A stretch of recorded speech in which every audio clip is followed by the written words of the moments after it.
ถามชื่อมังโง่ก็บอกเขียบมันขายราคาแพงมันเรื่องยากเชียงกูว่าขามันทิ่มเจ้าคือบ่ชื่อมักชมโอมักชมโอมันบ่แฉบโจจิตเต้กูให้ตายกูเขาบอยอมขาดอกเชียวเฉียวไว้แหลกประแดก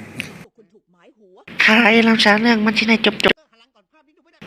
เอาจังสิขามันเลยจ้ะถามชื่อสำนีก็บ่อยากขาย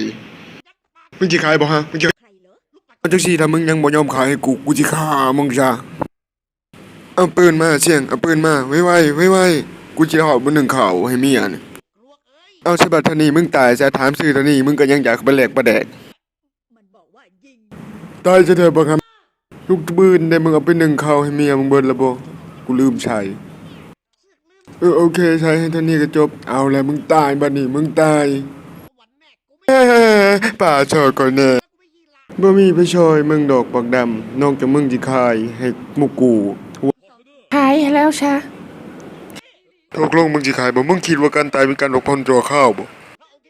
เพราะฉะนั้นมึงตายให้ยอมแล้วดูขี้แตกเลยกู